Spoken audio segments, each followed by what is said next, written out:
enfin, la dernière valeur, c'est Neoen. Alors, le secteur des énergies renouvelables est très porteur. Pourtant, Neoen ne convainc pas tellement en bourse, c'est ça? Exactement ça, vous l'avez tout dit.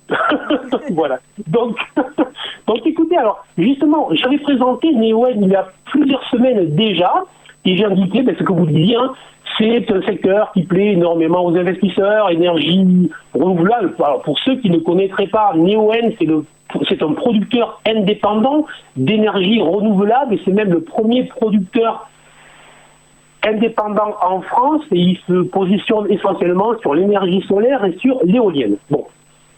Et ce qui est très intéressant avec lui, c'est qu'il a connu une année 2020 assez extraordinaire, que depuis 2021, il connaît une très forte baisse.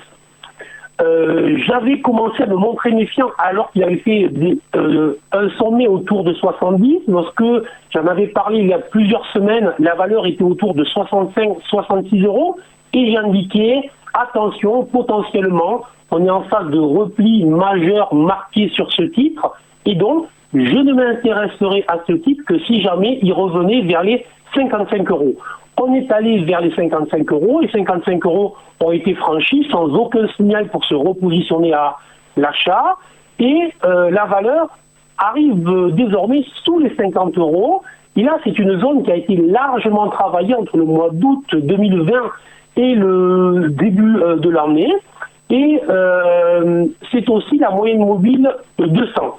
Donc là, on voit que les investisseurs ont commencé à réagir un petit peu à l'achat, mais dès hier, à nouveau, il y a une grosse vente. Donc, je reste méfiant sur ce titre. Je le dis, même si c'est un secteur très à la mode, je constate que tous les niveaux supports sont systématiquement vendus et que les réactions à l'achat sont très courtes au final. Donc, à un moment ou à un autre, effectivement, on devrait avoir des investisseurs qui se repositionnent, mais je pense qu'une des problématiques qui se pose, c'est le fait que toutes ces valeurs sont très endettées, puisqu'il faut qu'elles développent de fortes infrastructures, et alors qu'on est en train de s'interroger sur la problématique des taux, je pense que les investisseurs sont à la fois, oui, je veux aller vers l'ISR, les énergies renouvelables, mais attention, si jamais on avait une problématique de taux, dans les semaines et les mois à venir, peut-être que ces valeurs-là seraient très impactées.